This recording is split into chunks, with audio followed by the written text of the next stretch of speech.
Okay, part 30 of Who the Fuck Did I Marry? So, I'm going to use this as a clarification video. So, we're going to use part 30 as a stop.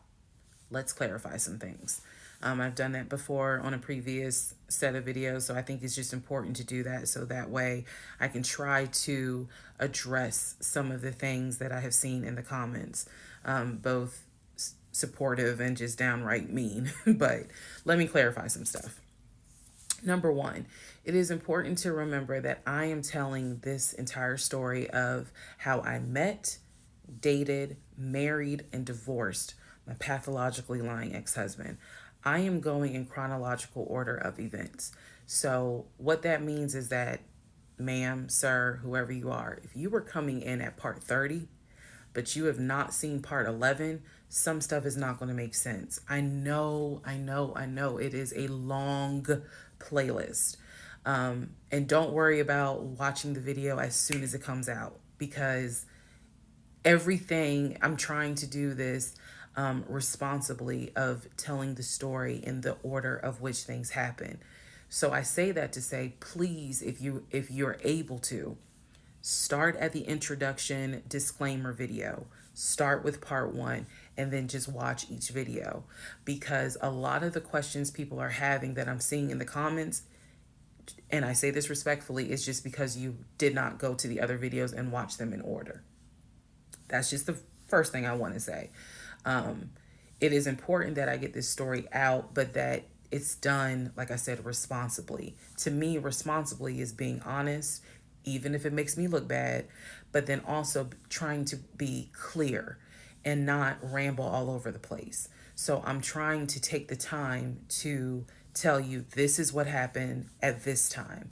This is what happened at that time. That's why there's so many parts. And we're not even to the part of the divorce yet. We're almost there, but we're not there yet. Second thing I want to clarify. I cannot stress this enough.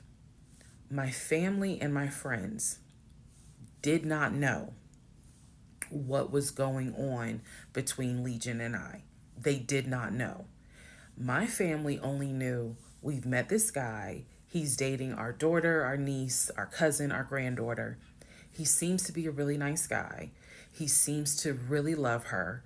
From what he has told us, he's done well for himself. He played football. And he has worked at this company 6, 7 years. And financially, he is in a good place. From what we understand, he just moved here from California. That is what they knew. They did not know about the red flags I had. They did not know what was going on in my head. They did not know what was going on in my heart because I did not want to look stupid. I'm fully aware that when I tell this story, I look stupid. I'm aware. And I've made my peace with that. But at the time, I did not want to look stupid. So it was important to me to put on everything's great. We're really happy. We're looking for a house and everything's going well. Knowing full well that behind the scenes, I couldn't figure out why he wasn't showing proof of funds. They did not know. So I say that to say, I see the comments about how my aunt gave me horrible advice when I called her about the sexting on Facebook. And I want to clarify something. She did not tell me to stay with him. She did not tell me to leave him. That's not her place and that's not what she would do. She simply was in shock that any of this had happened and did not know what to give me advice on. The one thing that she did say was, look, he's not your boyfriend. Meaning, it ain't as simple as, oh, we just gonna break up. Pack your shit and go. Because you married him. My aunt is the most ride or die chick I've ever met. You fuck with me, you fuck with her. And she is straight Jersey. So I love her for it. But I needed to, it's not fair for me to leave it out there as if, oh, she just was like, girl, I mean, go home and deal with it. No, never in a million years. So I want to clarify that. I also want to clarify about my mom. So my mom lived in Arkansas. And when she came to visit in April, this is We were already married. This is her first time physically meeting Legion. My mom will tell you she had no idea anything was amiss, but there was something that nagged her a little bit. She didn't know what it was. And my mom is the type where she's going to get on her knees in prayer. That's who she is. So for her, it was like, I don't know what it is. He seems like a nice guy. He seems to love my daughter. Because again, there was no arguing in the house. The house was peaceful while she was here, even though behind the scenes we had just came off of the whole sexting incident with other women. So for her, it was like, I don't know what it is. She did tell me later on that it seemed as if I wasn't as happy as she thought I would have been. But again, she took it to the Lord in prayer. And her prayer was, God, protect my child. I don't know what's going on, but protect her. That was my mom's response. So she did not know, she did not pick up or overhear something that was going on while she was here. She had a candid conversation with Legion, and Legion kind of came across as, I miss my mom. He missed his own mother, and so he called my mom, and doted on her, again putting on a charade. And so for her, it was like, bless his heart. That's what she said. Bless his heart. But no, she did not know the specifics. Nobody knew the specifics. They didn't know the specifics until we're talking May, June of 2021. They knew that we were looking for a house. They knew that the house fell through. They did not know about the proof of funds. They did not know that he wouldn't show me the savings account, the offshore account. So I just want to say that because to me, it would be irresponsible to not clarify what family and friends knew. Because these people have always been supportive of me, always had my back. I just simply did not share with them the things that I felt like were red flags, because again, my mindset at the time was, I want to be married, and what if he isn't lying? And I was making excuses for him to myself, so I definitely would have made excuses to family. Another thing I need to clarify, and I saw the comments on this about how a VP would never date someone that looked like me. And to the person that wrote it, that wasn't very nice. I need you all to understand, the relationship started in March of 2020. He came into my life as regional manager. Okay. That is how he came into my life. Then eventually he got promoted to VP of production or operations, some VP of something. That was later on in the relationship. He showed me the paperwork where it was basically a memo from HR. Your new position title will be VP of production. We'll just say production. Your salary, I don't remember the exact amount because it was a very specific amount, but it was over $200,000. It listed some of the benefits that he would have. He would have an office. He would be getting an executive assistant. That's where we get David from.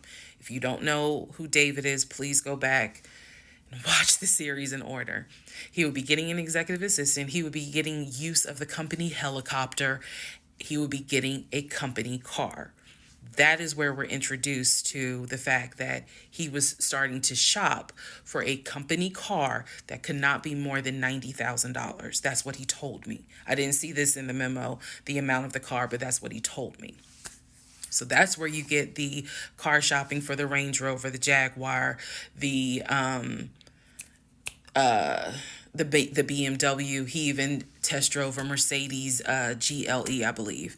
So I'm just trying to, again, bring some clarity to this so that way we all can understand what's going on. And hopefully this just makes a lot more sense for everyone. All right, part 31. Part 31, who the fuck did I marry? So I found his mother's obituary online.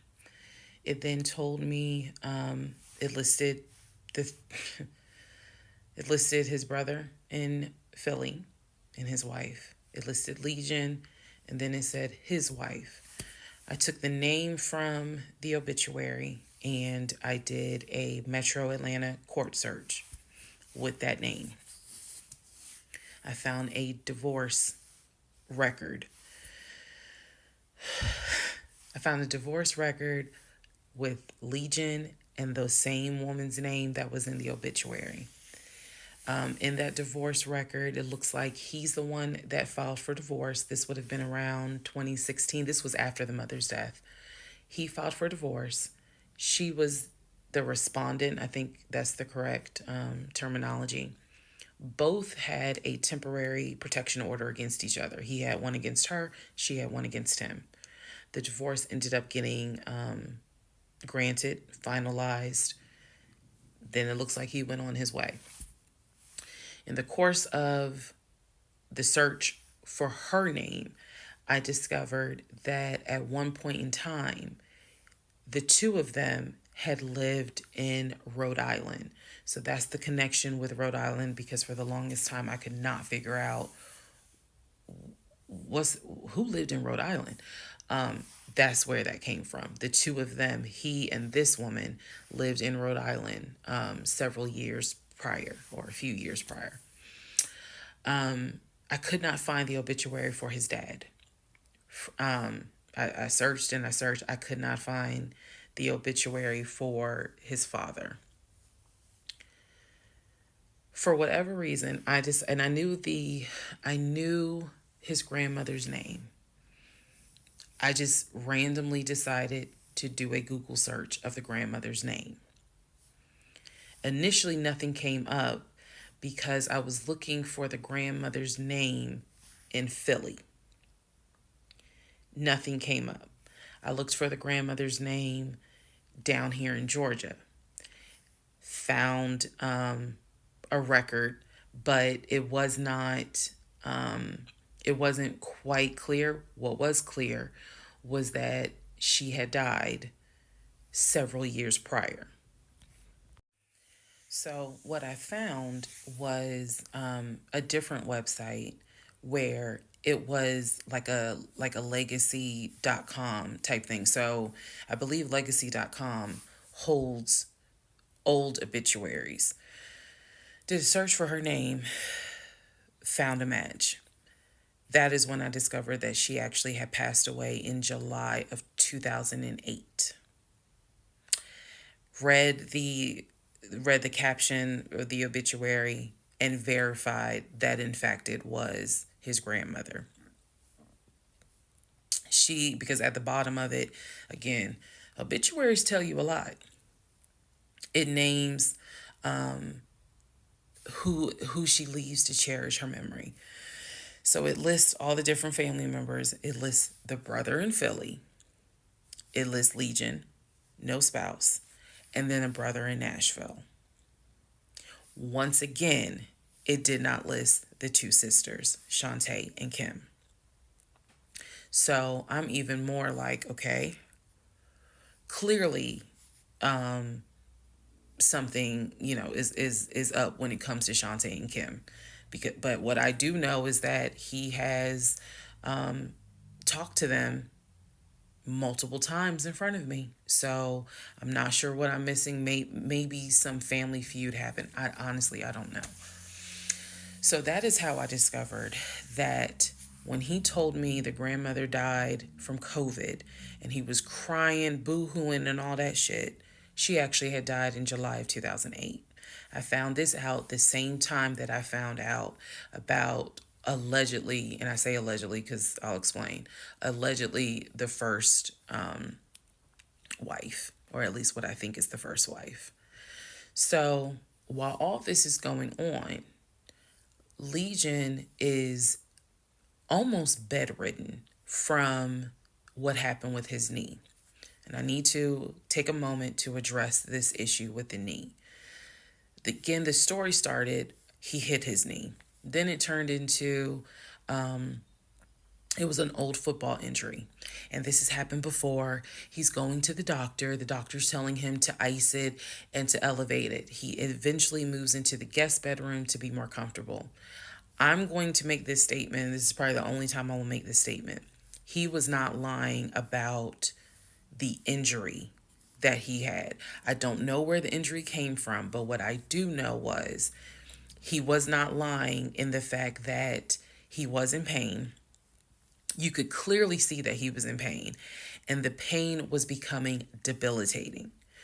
Please understand what I'm saying. The pain was debilitating enough to where he was taking my pain meds from when I had the miscarriage. And then also, it was hard for him to walk. He was not eating. So this is what made me believe this, whatever was going on with the knee, there was more to it because he was not eating. When I met this man, he was a size 3X. At this point in time in May, he's down to a 2X. He is not exercising. He is not doing anything mobile. He's simply not eating. So there definitely was something going on, something concerning. Honestly, I thought it might have been cancer. But he kept saying, no, it's not that. It's from a football injury. It's from a football injury. I said to him, the next time you have a doctor's appointment, I want to go. It was that bad.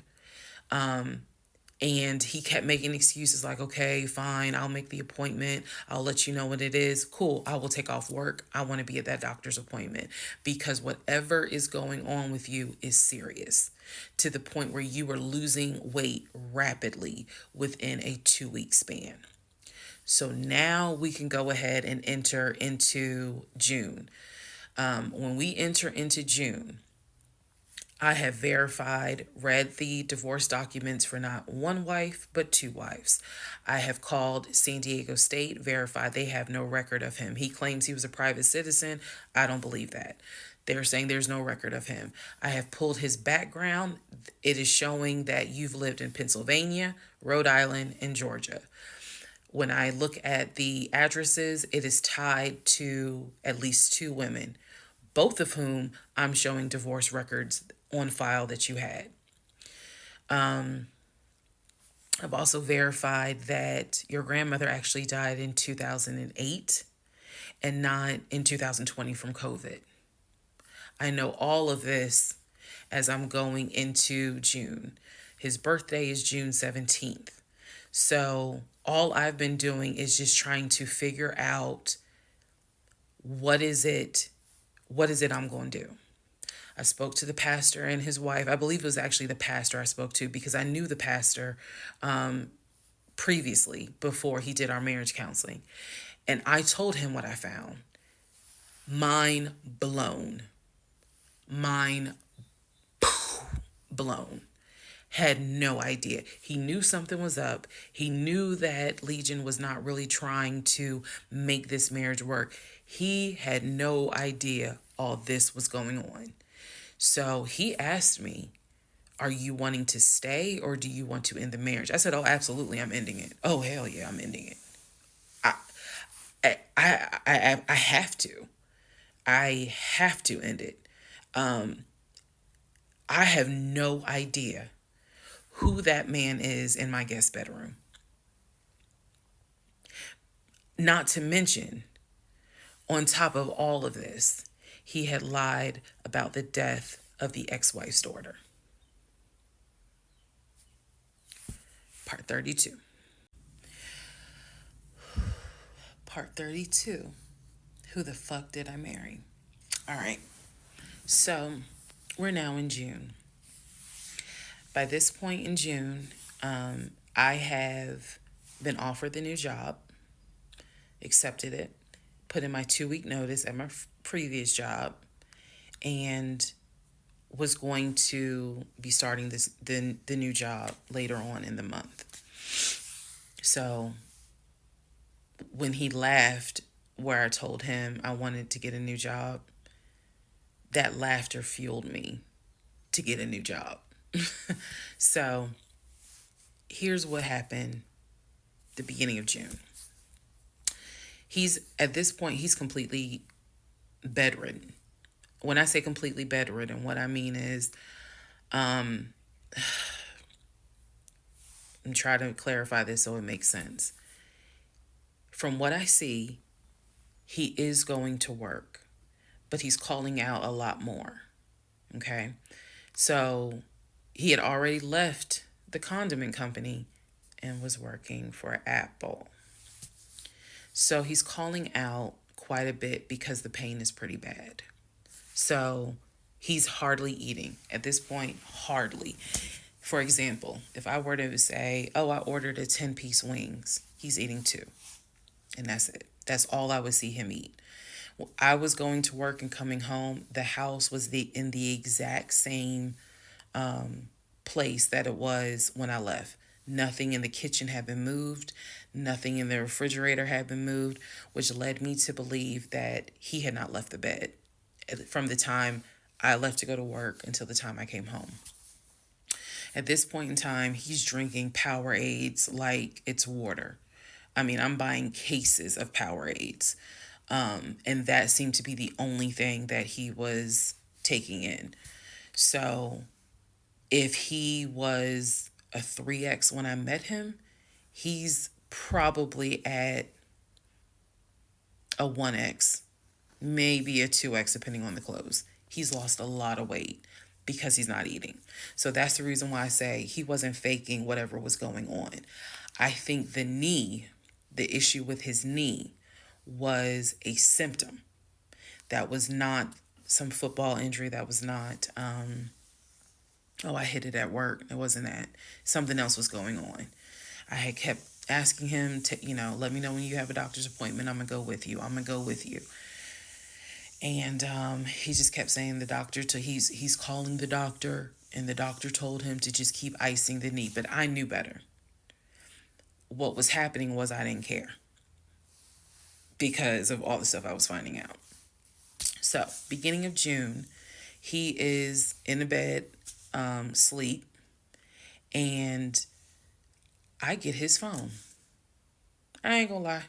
I got his phone. He had a work phone and he had a personal phone. It was the work phone that he had from the condiment company that apparently was never turned in. Follow me. It'll all come out. So he still had the work phone. It was deactivated. But he did not wipe the phone, if y'all know what I mean. Take all the data off. He did not do that. So I look through the phone and I see this would have been text messages. Text messages between him and a woman named Peaches. I go back to the beginning of the text messages. This is on the work phone. This is the beginning of June of 2021. I go back to the text messages the beginning of the text messages between him and Peaches. Yes, that was her name, Peaches. I'm reading the thread because he's knocked out sleep. So I'm in the bathroom with the door locked, reading the thread. And what I can tell is that he met Peaches on POF. If you don't know what POF is, it is Plenty of Fish, a dating website. He met Peaches. I saw the messages in June, so he met Peaches around February.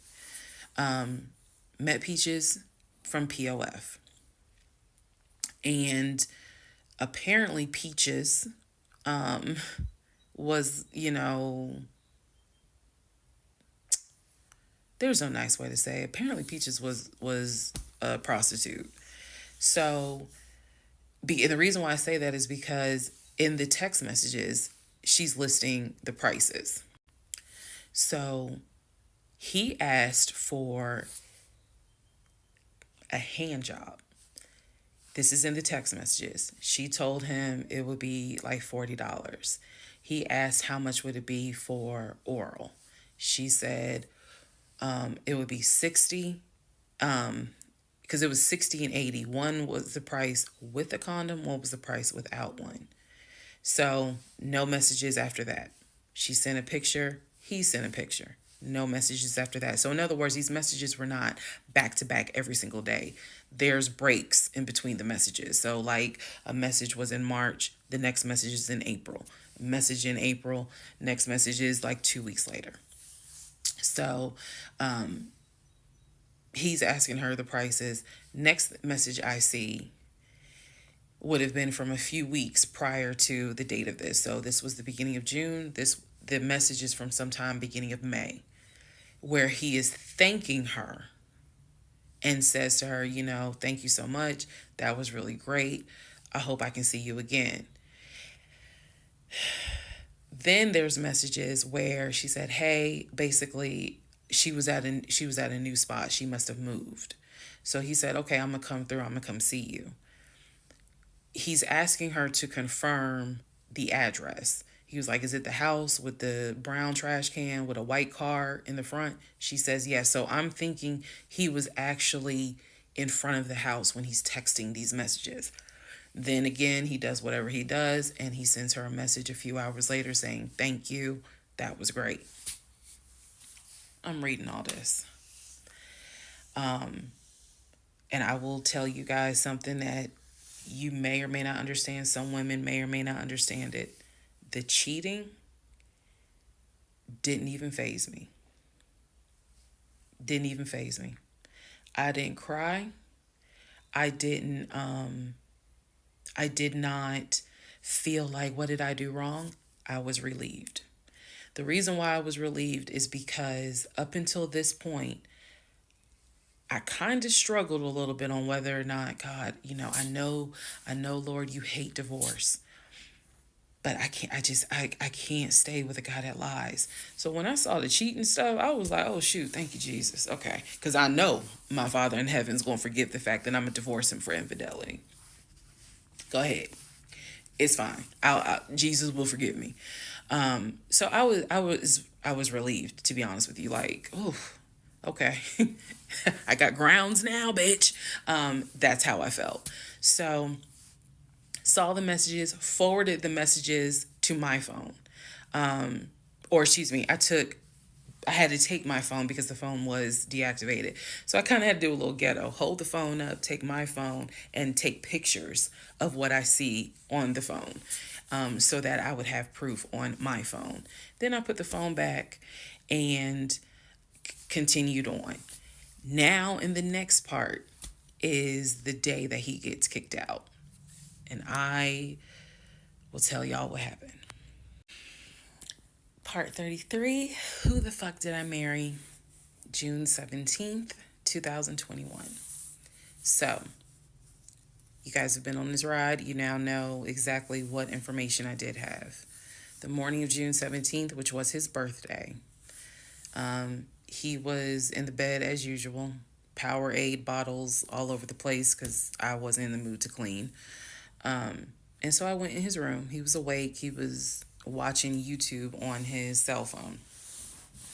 He watched a lot of YouTube, watching these two guys that always were fixing Jeeps on YouTube. And if I saw them, I would know exactly who they are, but I can't remember their name. It's a popular show on YouTube. Anyway, so I go in there and I just calmly sit on the edge of the bed. And I was like, can we talk? And he was like, yeah, what's up? I said to him, Legion. Obviously, I called him his name. Legion. I said, I'm going to ask you something. I just want you to be honest with me. So he starts, I can already see in his eyes, he's about to get defensive. And I was like, calm. Because this is the tone I had. Calm. I said, you never went to San Diego State, did you? He rolls his eyes and he's like, I said, calm down. Watch your tone. I said, you never went to San Diego State. I said, you never lived in California, did you? And he said, of course I lived in California. He's like, I fucking showed you the house I had in California. He said, and I told you about San Diego State. I was a private citizen. My dad paid for me to be a private citizen. And I said, okay. I said, I called San Diego State. And he looked at me. His eyes were like empty. Like he wasn't shocked. He wasn't like, oh my God. He was just more like, Okay. I said, they have no record of you. I said, they have no record because you never went. You never been to California. So at this point, I'm very calm and I'm just stating, I said, you never been to California. I said, I bet you've only lived in Georgia, Pennsylvania, and Rhode Island. At this point, now there's a little emotion behind the eyes. And I said, I don't think that this is going to work. And he said, what, the marriage? He was like, so what you saying? You don't want to be married to me anymore? And I said, I don't want to be married to you anymore. I said, we need to go our separate ways. We tried, but we need to go our separate ways. The way that I am talking to you all is exactly how I was talking to him. And so he was like, that's not what marriage is. Marriage is, you have to fight for what you want. I said, I don't want this. And I don't want to fight for it. I said, I don't want you, and I don't want this. And so he was like, I'm not giving up on the two of us. I said, you don't have a choice. I said, I think that you should call your brother or your sister now. And I think that you need to pack a bag. And I think you need to get the fuck out my house. And he was like, I don't really have time for this. I don't feel well. I said, I don't care. You need to get out of my house. Again, the way I know y'all are going to be like, she's so dramatic. And I am actually a very dramatic person. But the way that I'm talking to you guys on this video is exactly how I was talking to him in the beginning of how this started. So I said, you need to call your brother, or call your sister because she's in Douglasville, and you need to go stay there. You need to get out this house today. Basically what happened was, at first, he refused. He wasn't moving fast enough for me. And so he called his aunt. And his aunt was on speakerphone. Let me preface that. She was on speakerphone. And so she was like, what's going on? And he was like, my wife don't want me no more.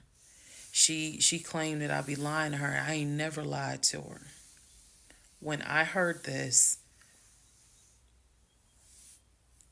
what's the analogy I can give y'all? When I heard him say to his aunt, I ain't never lied to her before, something in me snapped. The best analogy I can give you, do y'all remember that movie Carrie? When she was at the prom and everyone was laughing at her. The blood had fallen down on her. And there was a moment where her eyes just went wild. And you knew something was about to happen. You just didn't know what. But y'all had pushed her too far. When he said to his aunt, I ain't never lied to her, I snapped. The calmness left. The amount of rage that was in me. I could have fought every member of the Kansas City Chiefs and beat every last one of their asses. I could have fought every member on the Atlanta Falcons and beat every last one of their asses. I'm not a violent person, but I was there. That statement, I ain't never lied to her, took me there. I went off. I went off. I went off so bad that first of all, every part of me was shaking. I called my mom. My mom was on speakerphone, and she's in Arkansas. My mom's a praying woman. I was cussing like a sailor. My mom finally said, put him on the phone. So I gave him the phone, and I'm standing there, and I'm looking around the room. Is the scene that I remember is the Angela Bassett scene in Waiting to Exhale, when her eyes are darting around the room. right before she grabs everything to put it in the car to set it on fire. I was more so looking at what weapons were in the room: the lamp, the TV, the dresser. I was looking more. I mean, I was while she was talking to him, my eyes were darting around the room, because if he did not get his ass up and get his shit and get up out of my house, it was going to be bad. If I have never in my life been on TikTok and said thank, if had it not been for the blood, y'all, I know this is going to sound dramatic. I know this is going to sound like, girl, you so funny. You don't understand. Had it not been for the Lord on my side, had it not been for the fact that I know I got a praying mother, I know I had a praying aunt, I know I've had a praying grandmother in heaven, because I'm telling you, I clearly saw what was getting ready to happen had he not gotten up, got his shit, and got out of my house. So I'm trying to calmly say this because I'm trying to calmly tell this story because the rage had taken over me. The pure, unadulterated rage that I felt when he said to his aunt, I ain't never lied to her, after I had discovered only 2% of the lies at that point. Just 2%. So it was enough for me to be like, you need to get your stuff and go. So my mother gets on the phone and she says to him, Legion, she called him by name. She said, I am not there to control my daughter. She said, in the name of Jesus, get your stuff and get out that house, because I think she might kill you. Get out of the house. She's on my phone. His aunt is on his phone. His aunt said, nephew, come home. Home for her was Philly. She said, I'll send you money. Come home. Leave that house right now, she said, because I think that woman is about to kill you. Let's go. Let's just go to part 34. Let's all just take a deep breath. Part 34. Who the fuck did I marry? So the aunt told him, I'll send you money. Come home. I'm yelling in the background, by the way. I'm not standing there calmly. I'm yelling. I said, oh, he got money. Yeah, you got money. You got money in that offshore account, right? You got money in that Chase account. You got money to drive. So do what you got to do. I told him, and I'm not going to repeat some of the stuff I said because my mom might see this TikTok. But I did tell him, I was like, if you don't get out of this house, actually what I said was, you have two options. You either going to leave this house voluntarily, or you're going to leave this house involuntarily. And he tried to get a little nuck if you buck. He tried. And that's when because he was still on the bed, still laying in the bed. And he was just like, you ain't going to do shit. Like, don't talk to me like you done lost your fucking mind. Da, da, da. And I calmly got close to him. I got like this close. And I literally said, I will beat you like the bitch you are. I dare you to try me. I said, I will literally beat you like the male bitch you are. And so when I said that, his eyes were like, I said, I'm not even playing. Because at this point, I'm rocking like back and forth. Y'all, again, I'm not some hardened type chick. I'm not. I want the soft lifestyle. But I have been pushed to the point. So I'm rocking, I'm walking back, I'm pacing. So finally, his aunt was able to get through to him. I had called my aunt, my mother, my aunt. I had called the pastor. I had called all these people because I did know that I was in a very dangerous place. Not because I'm scared of him. At this point, I was scared of me. I don't know if this has ever happened to someone where you know yourself. You know that you got a line. I was over that line. So I had enough wherewithal to be like, okay, you're probably going to go to jail today. You're probably going to go to jail. you probably ain't gonna have that job in the morning. Like I was there. And again, this is not to sound bragging at all. This was a woman who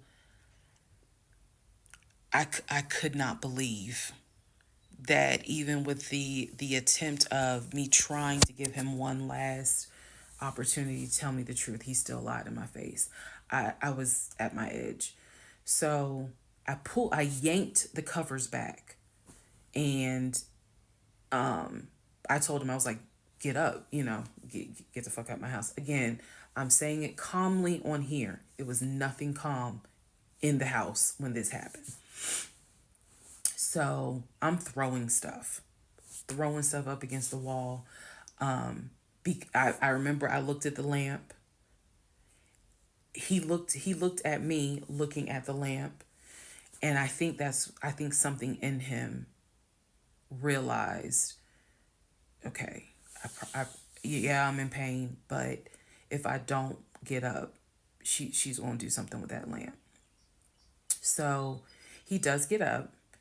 He is still on the phone with the aunt, because the aunt was pretty much like, keep me on the phone. She did not want him to hang up. He throws some stuff together. Again, keep in mind, he has all his stuff in the house. So he basically packed like 2 bags worth of clothes. And he's limping around, and I'm standing in the hallway watching him like a probation officer.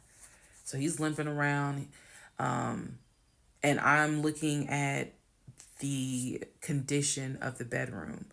This is when I noticed Legion had been semi-bedridden. Remember, I told y'all that, because the knee and other stuff. I look at these bottles of Powerade, because he had been drinking Powerade so much at this point. He was not getting up to go to the bathroom. He was drinking the Powerade and then using the empty bottles to pee in. So there was about 6 bottles around the bed. And I was like, what is this? Because again, I hadn't really been going in that room. I was busy being CIA, FBI, and Homeland Security for the past 2 weeks. So I was like, what is this? He was like, I'm going to throw it out. He grabbed a trash bag, put the bottles in there. And I said, what are in those bottles? I said, tell me. And I think I started like twitching. Like, tell me. That is not piss in those bottles. He was like, I couldn't make it to the bathroom. I was in too much pain. So at this point, I'm even more like, yeah, get the fuck out. Get out. Get out of my house. So I helped him. While he was packing his bags, I went downstairs. I took the house key off of his keys. I went back upstairs. He had his 2 bags. I grabbed the 2 bags. Yes, I did. I grabbed the 2 bags. I had opened up the garage. I had already popped the trunk for his car and threw the bags in the car. I did that because I was like, you getting out this house. You getting out of this house today. You can't come back. You can't come back ever. So it took him about 2 hours from the time of I will beat you like the bitch you are for him to actually leave the house. Again, I'm calm telling y'all this story. It was not calm in the house. So he eventually puts on some sweatpants. Now I can really see how much weight he has lost. But he puts on some sweatpants. He puts on a shirt. He's limping down. And he's like, you really gonna kick me out on my birthday? I just looked at him.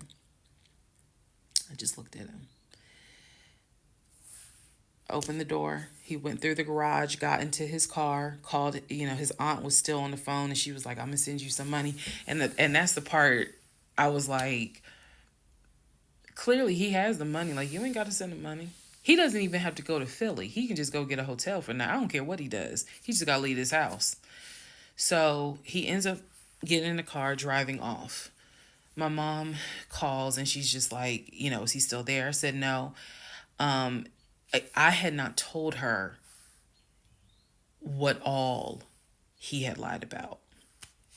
Even in the midst of me being angry and me going off, I never told him that I spoke to the ex-wife. I never told him I knew he was lying about the stepdaughter, because then he would have asked how, what makes you say that. So I did keep my word. I never told him I spoke to her. So he eventually left. I text a friend of mine. I text my landlord. I said, I have an emergency. I need to know if it is okay to get the locks changed. Landlord was like, that's fine. My landlord was super cool. Shout out to Mr. Patel. I went to Home Depot, bought brand new locks. Text a friend of mine, asked him, when you get off work, can you please come by my house? I need the locks changed today. So he was like, oh, okay, what's going on? I said, I'll explain it later. So to give you a timeline of June 17th, when I asked him about San Diego State and I told him that I know you've never even been to California, that was about 8:30, 9 o'clock in the morning. By the time he left the house, it was maybe going on noon, 1 o'clock. So this happened pretty quickly. If you're wondering, why did you even ask him? I already knew that I wanted out. I knew that. But for some reason, a part of me was like, let's just see if he'll be honest just one last time. And he wasn't. And it sent me into a rage. And then he lied to his aunt, saying, I ain't never lied to her. And that sent me over the edge. So by 1 o'clock, by 1:30, he was gone. By 2:30, I had done a pretty good job of cleaning up the bedroom. He had thrown away the Powerade bottles, so I didn't have to touch those. I stripped the sheets. Anything that he touched in that bedroom, I stripped the sheets, threw them in a trash bag, threw them out in the trash can. And so most of this was adrenaline. Adrenaline was pushed because I hate packing. I hate doing all that stuff. I went on Amazon. I ordered oversized, large tote bags because I was packing up all his shit. Part 35. Who the fuck did I marry? So I packed up all his stuff. Okay. The reason why I packed up all his stuff is because, so I had a 3-bedroom, 2.5-bath townhome. One room was the guest room. Obviously, there was a master bedroom. And then we had a TV room that he had made like his Philadelphia Eagles man cave. I was going to put everything that belonged to him, pack it up, and put it in the TV room, because the plan should have been that he's going to come back and get all his stuff. Okay. So that's why I did it.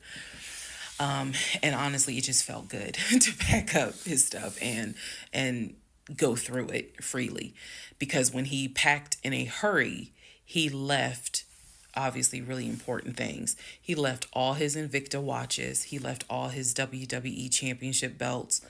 And if you know anything about WWE championship belts, you know those things are expensive. He left all his Jordans. He left suits. He left Cole Haan shoes. He left all that because it was such a hurry for him to leave. So all that was still in my house. So around 2:30, I think I wasn't even at a place where I could start crying. I was just too angry, still shaking, packing everything up.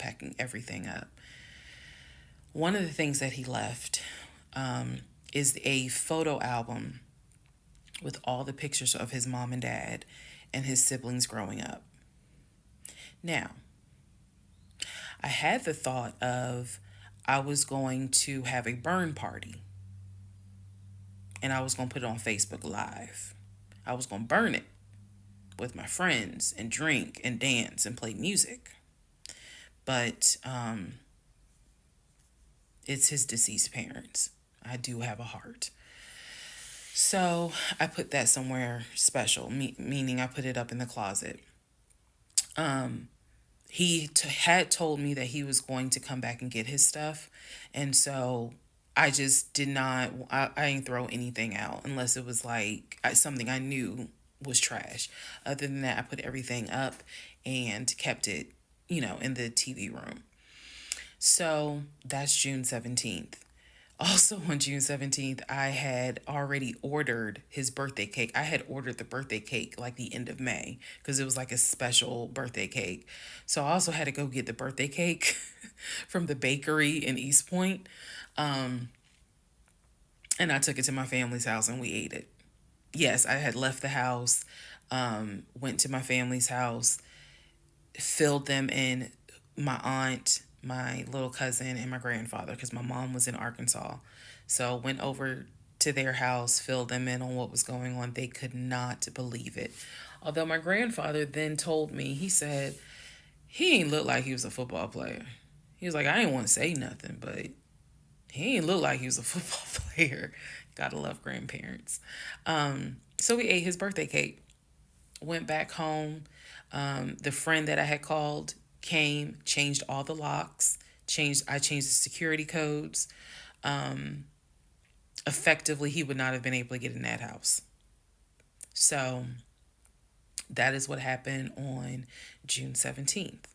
So now we can fast forward. He would text me and he would call me that he got to Philly. Apparently he left Georgia and immediately went to Philly. So he immediately went to Philly, and he did text me and said that he made it to Philly and he was staying at his aunt's house. I know that this is a short part. That's okay, because what we're doing now is I went through how we met, I went through how we dated, I went through how we got married. Now I'm taking you all to June 17th. The week after June 17th, he's in Philly. He still would call me. He still would text me. The conversations we were having the week after June 17th, so this would be June 18th up to the 24th. The conversations we are having had to do with divorce. So who's going to file? And he was like, well, I don't want a divorce, so I'm going to fight you on it. Are you? Really? Are you going to fight me on the divorce? I didn't know anything about filing for a divorce. So, but I refused to stay in a place of ignorance. So I went online. There's a website that you can go to where you pay like a $200, $239 fee, and you fill out basic information and you choose your state. You choose your state and they will not process, but they will make all your documents. All you got to do is print it out and take it to the court. And it is step-by-step directions. We didn't have any property with each other. We didn't have any kids with each other. So by the state of Georgia's standards, this should be an uncontested divorce. So the conversation that last week, the week of June 18th to the 24th, was about divorce. What stuff do you want to keep? Well, I'm going to come and get all my stuff. I just don't understand why you couldn't talk to me about it. I said, there's no room for talking because you've been lying to me since day one. But even still, keep in mind, as of June 17th, June 18th, June 19th, I did not know what I know now. So the lies were really only like 5% of the whole story. So June 24th or 25th is when I had printed my documents. And I'm laughing because at this point in time, I've read y'all's comments about how that man will print out stuff. I know.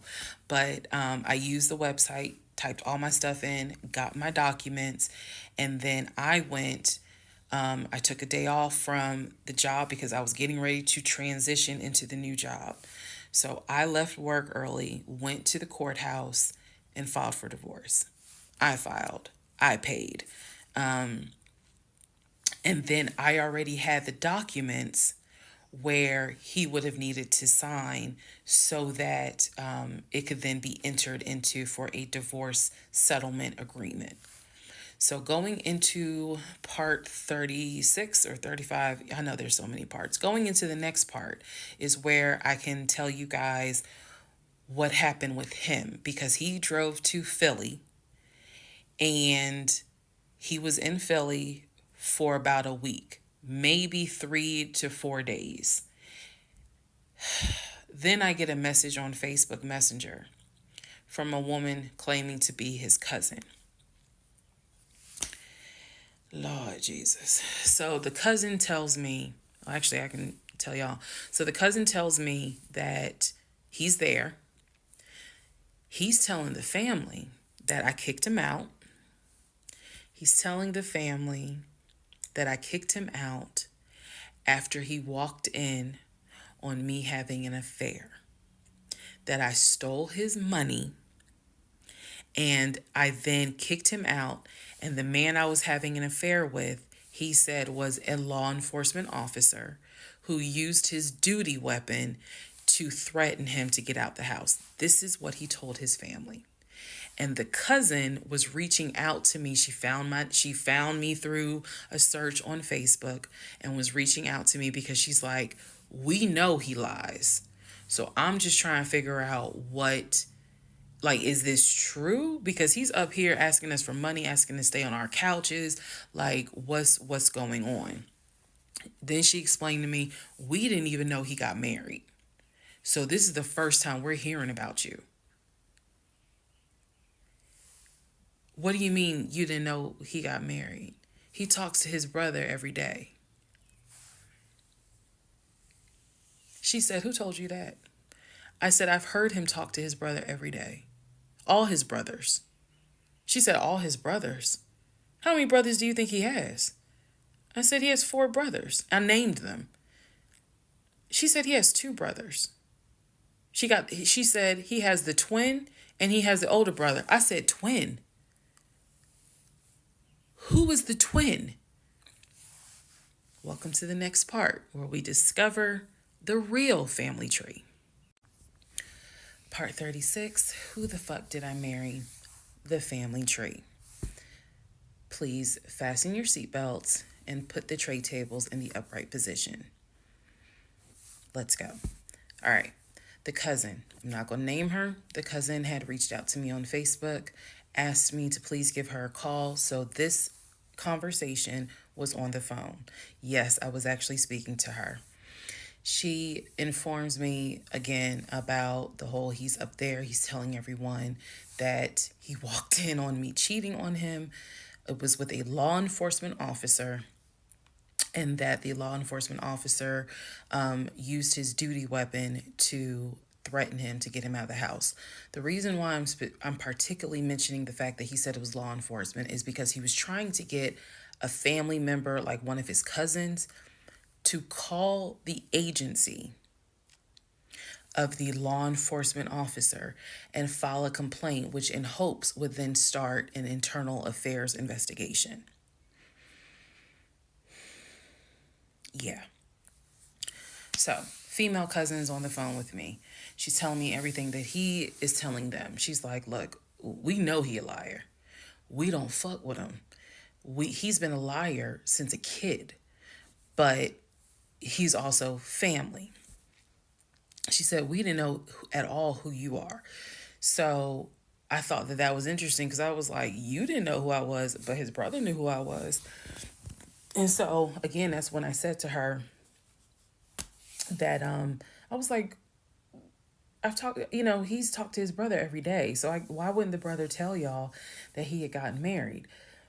And so she said, what brother? And so I told her the brother's name. And she said, he told you that? I said, he was having the phone calls in front of me. So at this point, what the cousin said was, she was like, okay, I'm going to confirm that with him. She was like, he lives up the street, so I'm going to just confirm that with him. She was like, because I'm pretty sure that they have been beefing for a while. I was like, I can only tell you what I saw, what I heard. That's all I can say. So then when she asked me about, well, how many brothers do you think he has? And I said, he has 4 brothers. Again, I listed all of them.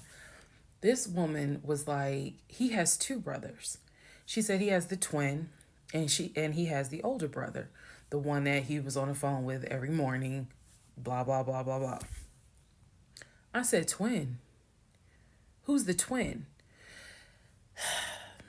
So this is where she explained to me. She said the parents, mom and dad, had the older brother, The older brother is about 5 or 6 years older than Legion. Legion and the younger brother who lives in Nashville, they are twins. So when he kept saying the younger brother, my younger brother by 2 years, it's his older brother by 20 minutes. They are twins. I have seen a picture of this brother. Yes, they do very much look alike, but I didn't know they were twins. It doesn't even matter. I didn't know they were twins. But definitely they had the same mom and dad. So she was like, no, that he's older. He's older than Legion by 20 minutes. They're twins. She said, so the parents had 3 boys, brother in Philly, the older brother, and the twins. She was like, who the hell are these sisters that you're talking about? So I tell her, I was like, Shantae and Kim. She said, I don't know who Shantae is. She said, Kim is my daughter. Kim is not his sister. Kim is my daughter. And she said, that's his cousin. She was like, and they haven't spoken in about 20 years. So, no, that's not his sister. He does not have any sisters. And I said, well, then what about the other 2 brothers? She was like, what other 2 brothers? I said, the brothers from his dad. She was like, you mean to tell me this man is going around telling people, I know somebody's going to quote Nicki Minaj, lying on your dead mama, but try not to. She says, you mean to tell me this man is walking around lying on his dad, saying that his dad had kids outside of his mom? And I kind of stuttered like, yeah. She was like, he does not. She said, I have no idea who those 2 men are. She said, those are not his brothers. But if y'all remember, I've met those 2. And he introduced them as, man, this is my brother John. This is my brother Matt, type thing. And so they both were like, oh, my sister, it's good to meet you. It's good to meet you. Remember that, because obviously I do eventually talk to those 2 men again. So she says to me, the family tree is mom and dad, the 3 sons. She was like, there are no sisters. She said, I don't have a clue who Shantae is. She said, Kim is my daughter, so that's just their cousin. But again, they ain't spoken 20 years. I said, okay. And then there was the grandmother. She said, yeah. She named the grandmother. She was like, yeah, she died in like 2008. I said, yeah, he told me that she died in 2020. And that, all of you were coming down for the memorial service. And she's just like, she died in 2008. I said, then there was the uncle who also died from COVID. She was like, which uncle is that? I told her the name. She said, he's been dead since 2010.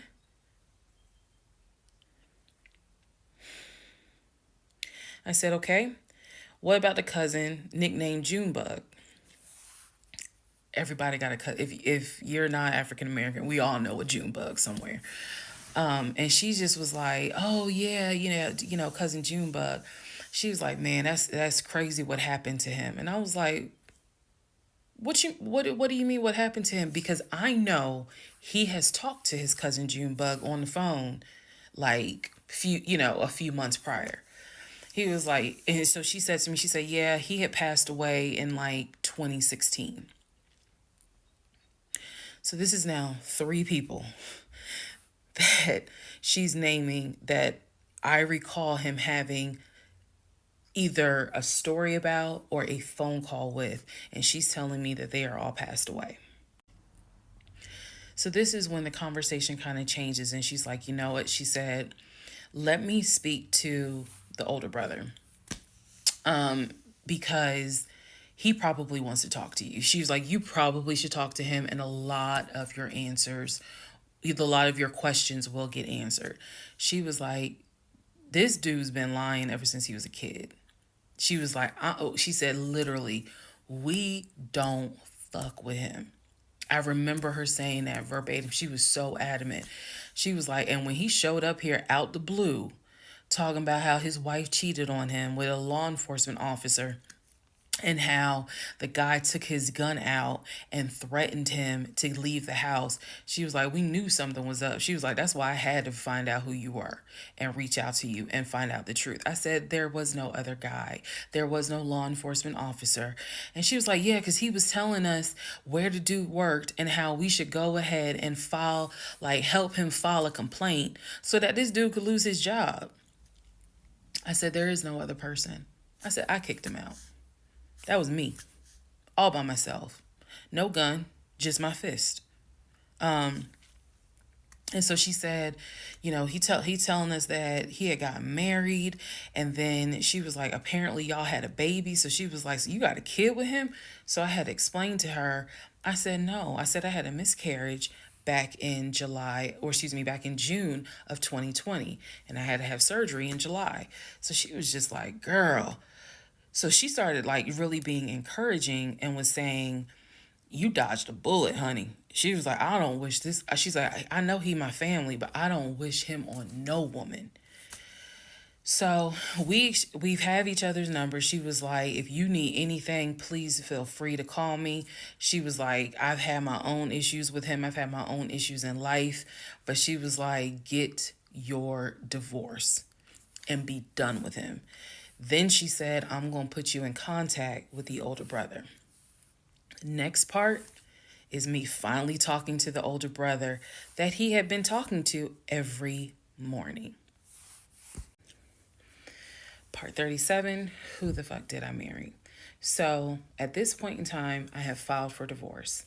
I paid for the filing fee. I'm representing myself pro se, and it should be an uncontested divorce. During this time, Legion had driven to Philly, lied to his family, and said I had cheated on him, that he caught me, and that the guy I cheated on him with was a law enforcement officer who used his gun to threaten him to get out the house. None of that was true. At some point while he was in Philly, he ran out of options in terms of where he could stay. Family members did not want him to stay with them. Apparently, a lot of bridges were burned, according to the female cousin I had talked to on the phone. So he left Philly and went to Augusta. Yes, what you were hearing is correct. He drove from Georgia to Philly, stayed in Philly for about 3-4 days, left Philly, drove back to Georgia, went to Augusta. Keep in mind, if you have lost your notes at this point, he was raised in Philly and did high school in Augusta before he went to California. So he has family in Augusta. So at this point, he's on his way to Augusta to stay with a new set of people. The reason why this is important is because what I have is a divorce settlement agreement. That divorce settlement agreement has to be signed by the two of us, where we are basically telling the court, look, this is what he's keeping, this is what I'm keeping. I need his signature. Let me repeat that. I need his signature because I wanted a very quick and painless divorce, as much as it could be. So by this time, this is now around June 25th. So around June 25th, he's now in Augusta. He had left the house June 17th. So between June 17th and June 24th is the trip to Philly, then leaving Philly, coming to Augusta.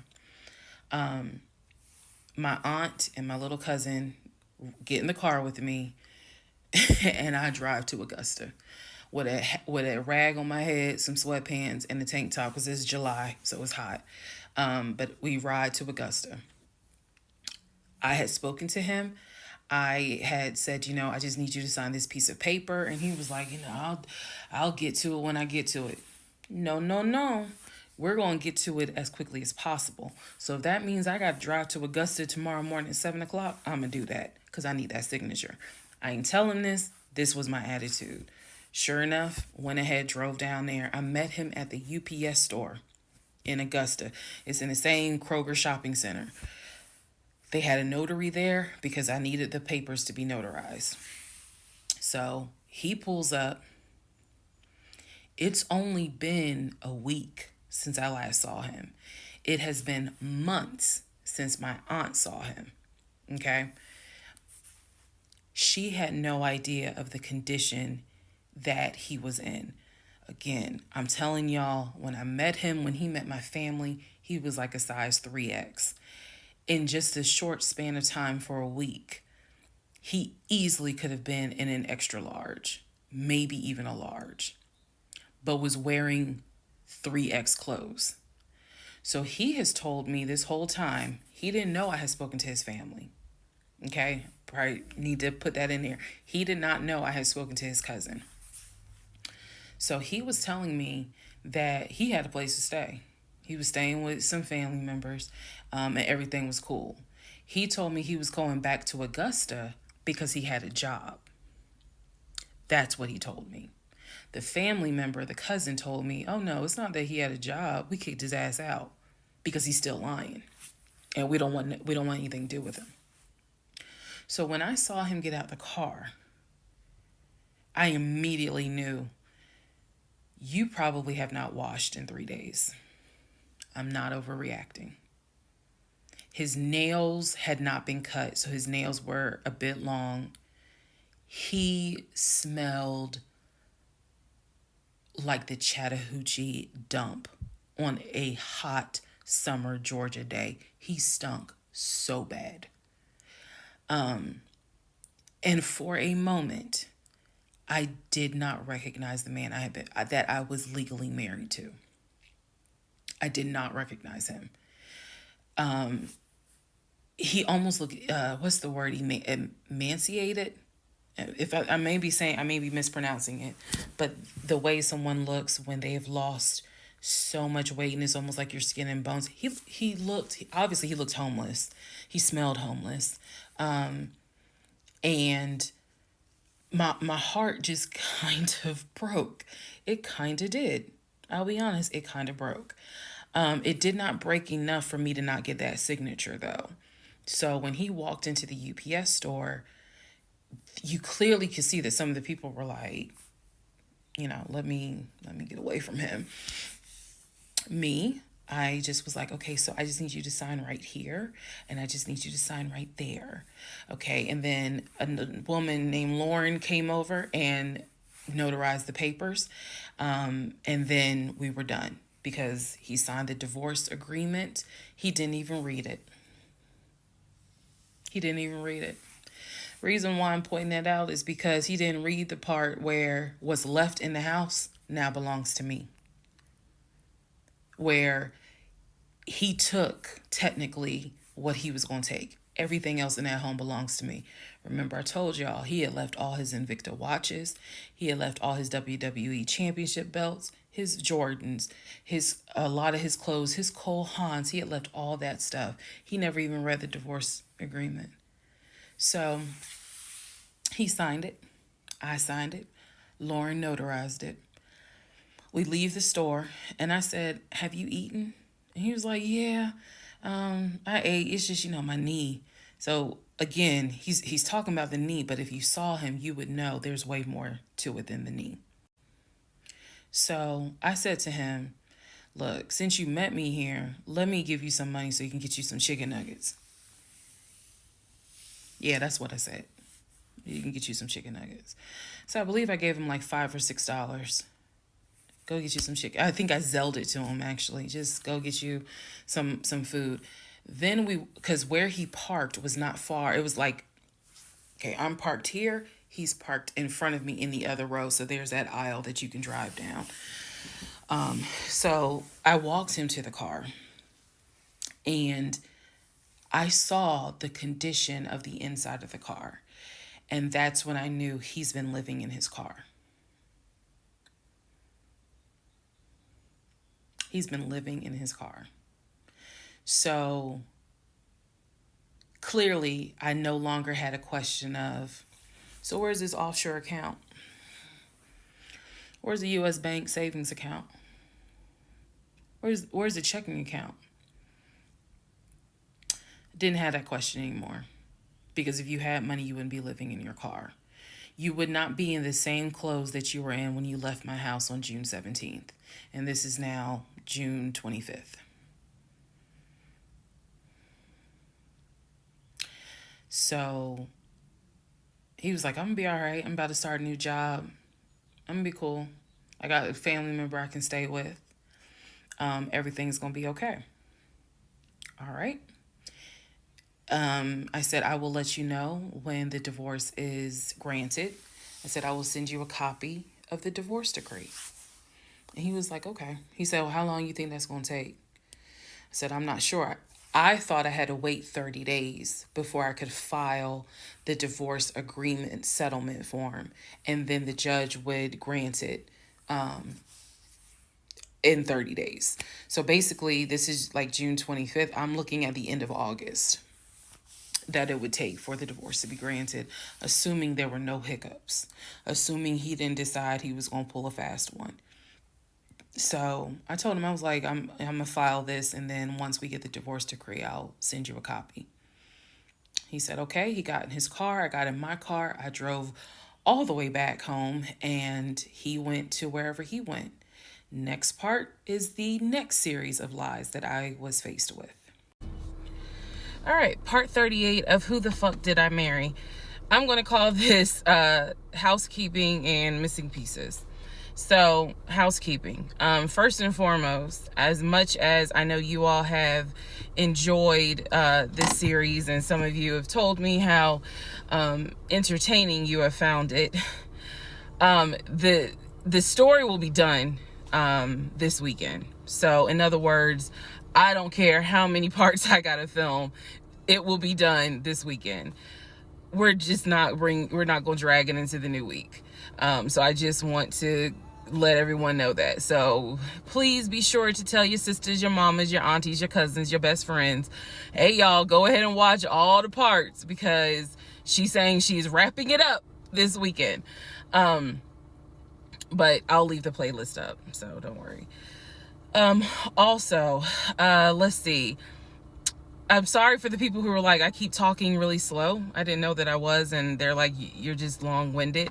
I'm very detailed. So that's probably what you're feeling, is that I'm detailed and I'm trying to get everything out, again, in a responsible manner. So, you all have asked me if I will do a live. Yes, I will. I don't have any issue doing a live. I feel like if you're going to put the story out there, you know you're going to get questions. So if you stand on business and you stand on what you said, do the live. So yes, I will do a live, and I will let you all know when I'm gonna do a live. So it won't just be some random shit. I will actually do a live and let everyone know. So that way, if you have questions, bring them. The issue with doing a live is that I need moderators. So because I just anticipate a lot of people have questions and I'm just one person, and I don't want to be accused of she's ignoring my question, which means there's holes in her story. Y'all, we all know how TikTok is. So, but I will absolutely do a live. That's the housekeeping. Missing pieces. So when I said before that it's important to me that I'm responsible in how I tell this story, meaning I'm clear and I go in detail, I realized that I left out some missing parts. And it was brought to my attention by a number of you. Thank you, because I'm all for accountability. I did not go into how my ex-husband, Legion, left the condiment company and then went to Apple. I also did not go into detail on when my mom came to visit. Both of those were in the month of April. I was going to go into detail a little bit more on the Apple situation because, as you probably have figured out, of course something came out later on.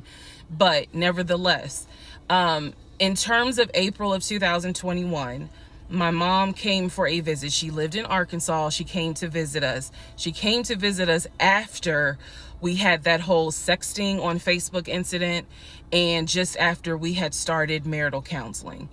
There were no fireworks during her visit. Nothing was weird. I did talk about how, my family has always been there. And if you spoke with my mom, she would tell you she didn't see anything out of the ordinary. But there was something in her spirit that just didn't sit right. She didn't talk to me about it at the time. She did not raise her concerns.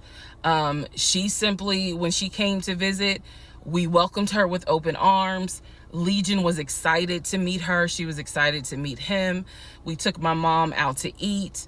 It was a typical, very quiet, non-active visit. I didn't know what my mother thought until later on. So she didn't share with me during the visit, something don't seem right.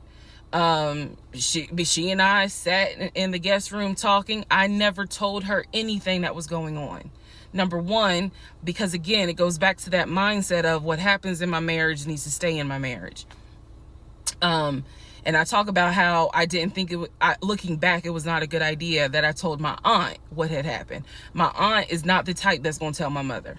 That in other words, if you confide in her, she keeps it between you and her.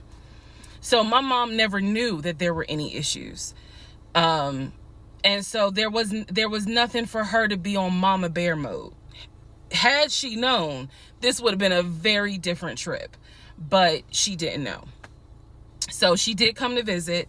Everything went fine. He and I put on a united front. Oh, we're so happy. We're so, in love. And yes, behind the scenes was a whole different story. He talked to her about how he was looking to buy a house and how he told her how work was going, how his job, how his job was going, bragging as usual, which I did tell my mom, look, he's going to talk about himself and money a lot. So, just change the subject. If he brings up a house, change the subject. That was my instructions to her, because I was like, I don't even want to get into the whole house situation. So other than that, uneventful. Now, once my mom left, this is still in April, everything was fine with him at the condiment company. As far as I knew, everything was fine.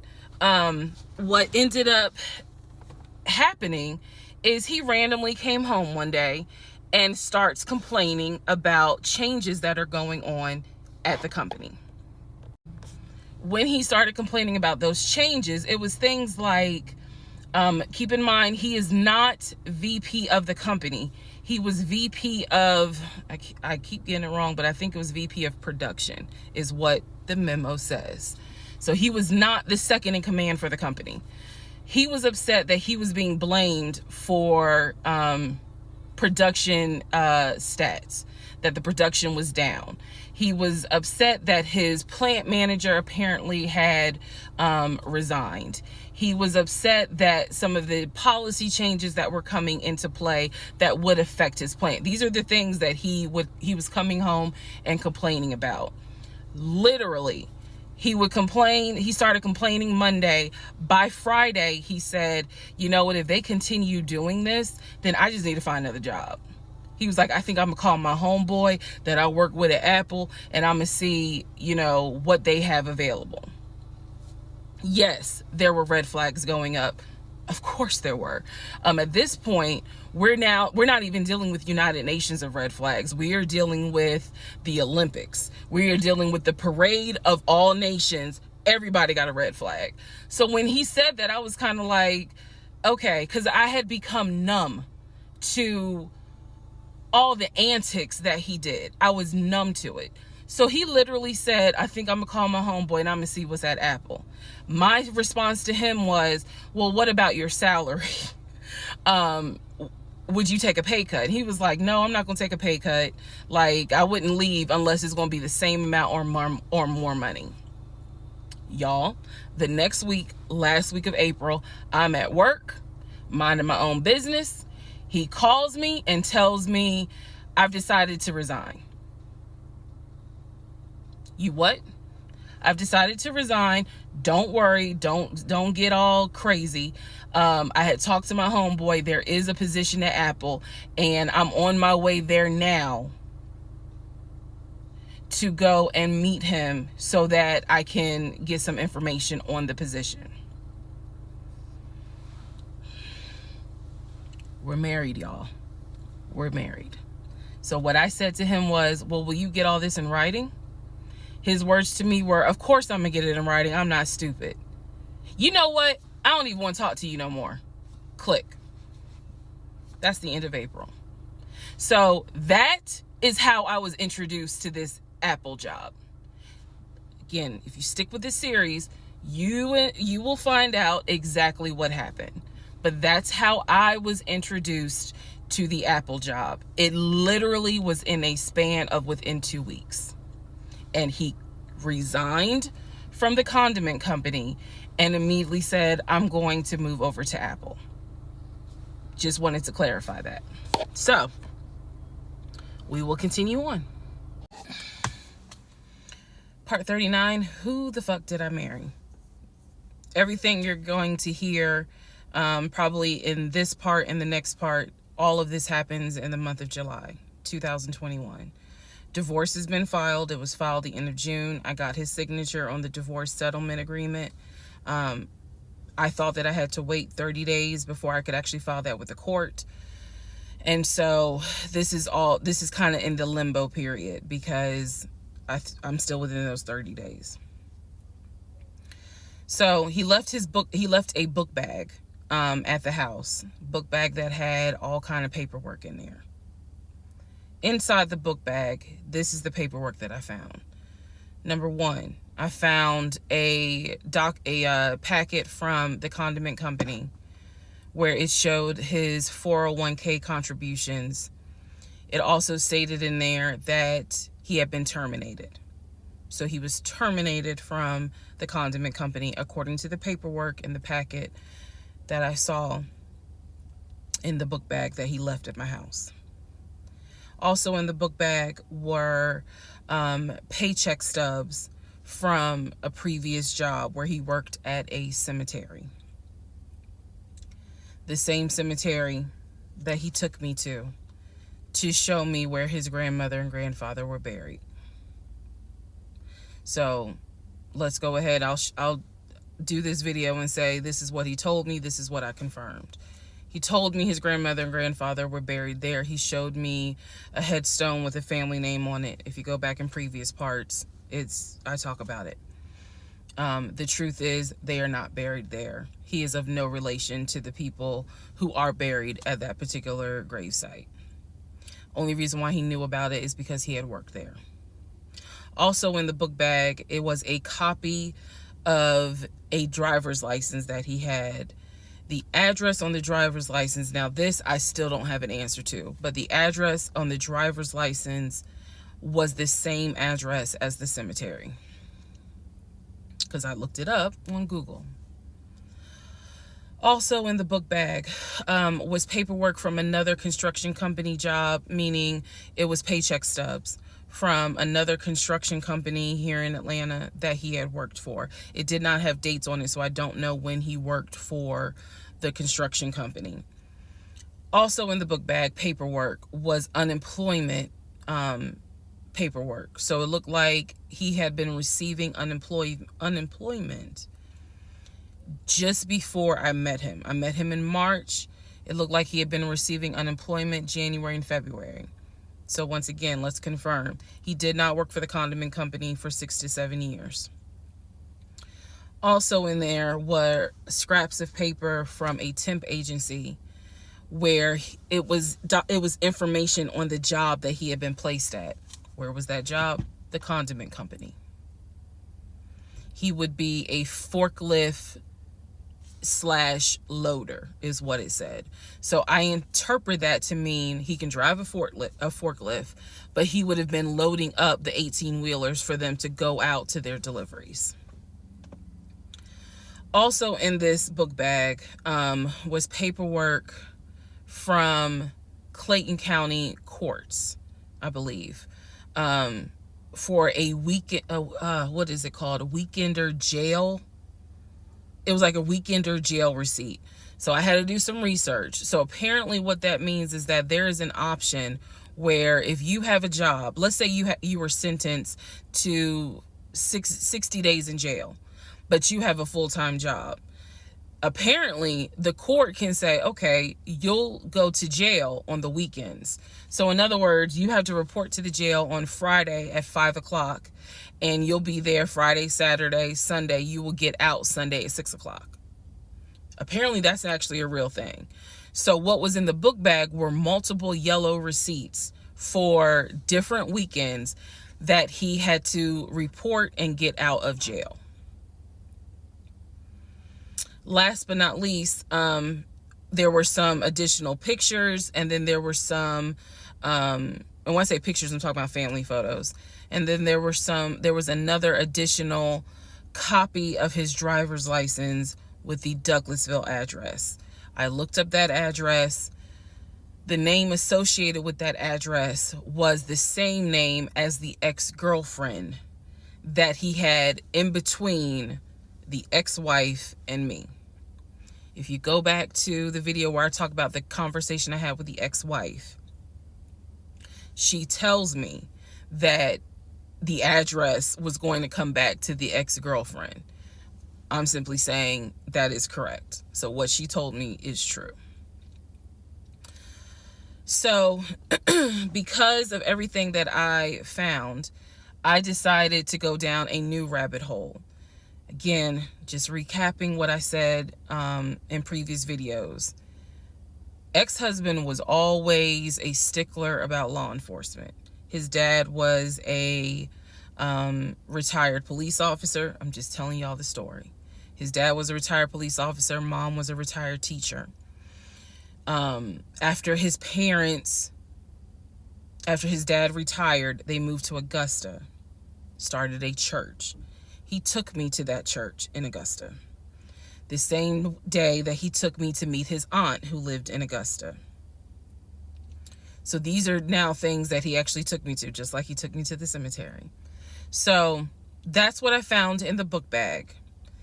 The weekender jail receipts. I went ahead and went online to find out exactly why did he have to go to jail for the weekend. And I'm going to end this part here. The next part has to do with his criminal history. Part 40, who the fuck did I marry? So we are now at the point of July 2021. We're at the point where I've spoken to the female cousin, and she gave me the phone number for the older brother. For the purposes of this video, we're going to call him Chris. Chris was very nice. I called him. He was gracious. He was willing to answer whatever questions I had. And what he said to me was, he said, my brother has always been a liar. He's always been a liar. He said, but ask me what questions you have and I'll confirm what's real and what's not. First question I had was, when was the last time you spoke to him? Without missing a beat, Chris says, 2015, just after our mother's funeral. I explained to him about the phone calls, the fact that Legion would be on the phone for 35 minutes, laughing, talking to Chris, relaying messages from Chris to me, and relaying messages from me to Chris. Without missing a beat, Chris says he was never talking to me. And he said, now I am going to say this. Maybe he was on the phone, but he was not on the phone with me. He said, because he knows that if I ever see him, I'm going to whoop his ass. And I'm laughing because obviously Legion loves to say I'm going to whoop somebody's ass. So for the people who are confused, like, wait, what does this mean about the phone calls? What this means is every single time that my ex-husband was on the phone, holding his phone like this, talking, laughing, cracking jokes. Hey, my wife said that, we can go later on this evening and all this other stuff. Every time they were doing things like that, every time he was having a phone call or conversation that he claims to be with Chris, no one is on the phone. No one's on the phone. That is what that means. So I'm on the phone with Chris. My mind is spinning. It is blowing up like a volcano. I mean, I'm going crazy. I'm going crazy because what this means is that for the past 4 or 5 months, every morning that he is having a phone call with his brother Chris, I am now understanding in real time that that phone call was completely fake. So Chris tells me maybe he was talking to somebody else, but it wasn't me. He said the only family member that Legion actually talks to is the twin. And that's only because for some reason, I guess it's their twins, he helps him out when he needs it. Legion only calls the twin when he needs money. And the twin, according to Chris, now this is the part that might blow some minds.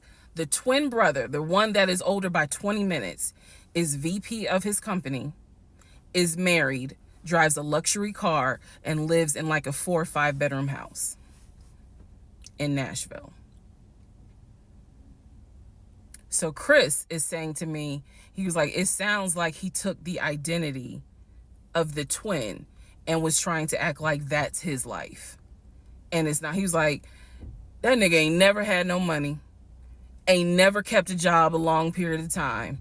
And he was like, and you're telling me that he claims he was VP of a company? And so he was like, did you ever see anything? Did you ever meet people like Chris? I respect the fact that he was asking me the same questions y'all are asking me. Did you ever meet any family members? And I told him, I said, I met your aunt. Well, what aunt is that? I told him her name. He said, that ain't our damn aunt.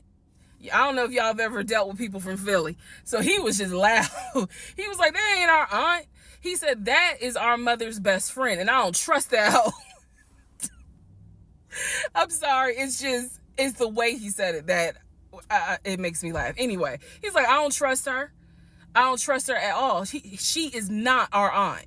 She was our mother's best friend when our mother was living in Augusta. She's not our aunt. So then I explained to him about the other brothers. The brothers, remember, there were 2 half brothers from his dad. One lived in Baltimore, one lived in Augusta. Chris is on the phone saying, I don't know who them niggas are. They ain't related to us. He said, our dad never had other kids. He was like, so you mean to tell me this nigga going around telling people that our dad had kids on our mom? And I said to him, well, the way he actually put it is that the 2 brothers came before y'all. He was like, hell no. No. So then I explained to him about the sisters. He was like, who the hell is Shantae? And I was like, Shantae, again, I'm just telling you what I was told. Shantae is a sister that lives in Douglasville, married with 2 kids. He was like, no, we don't have a sister. Told him about Kim. He was like, Kim's not our sister. She's a cousin. And he said to me, and I know she ain't talked to him in forever in 2 days. He said, so everyone, the only people who are his family members is Chris and the twin. He's like, we got some cousins up here. I told him about Junebug. I told him about the uncle. I told him about the grandmother. And he's just sitting back like, oh my God. He said, he was like, I realize that every relationship my brother gets in, he gets worse. And it sounds like he is actually worse than what he was in the last relationship. And I thought he was talking about the ex-wife that I had spoken to. No, he had no idea there was another wife. Because again, he hasn't spoken to him since 2015. So he was like, the best thing I can say to you is this. He said, thank God you ain't have kids with him. He said, get your divorce and forget you ever met this man. And he was like, and I know how that sounds because he's my brother. He said, but if I didn't have to claim him, I wouldn't. And I said to him something that I should have probably said in this whole TikTok series. This is not someone that you forget. This is not a situation that, man, I don't even remember him. No. What I don't remember is the version of myself before I met him, because nothing so far has turned out to be true. The only thing that Chris was able to tell me is true is that, number one, yes, there is a brother in Philly, him. Yes, there is a brother in Nashville, the twin. Yes, both parents are deceased. That is what I was told from the beginning. Those pieces of information are true. The grandmother did die in 2008. He was like, no, she didn't. She definitely didn't die in 2020. I told him how I found the obituary. And so he was like, and the uncle, he said, which uncle is he talking about? Because if you guys remember, back in one of the parts, I talk about where he said his uncle was giving him advice on why he should not open up his savings account to let me see it. He would not let me see it. And so I'm telling Chris about the uncle, and he was like, that uncle been dead for years. I told him about Junebug. He said, Junebug been dead for years. And I said, Chris, he was having conversations with Junebug on the phone in front of me. He was like, it wasn't Junebug. He said, it sounds like my brother was making up the conversations. He said, he definitely was making up the conversations with me. He said, hell no, I ain't gonna be on the phone at no 6 o'clock in the morning. So the conversation with Chris solidified that this is the actual family tree. And no, there were never any conversations with his brother every morning when I was getting ready to go to work. They had never talked. On to the next part.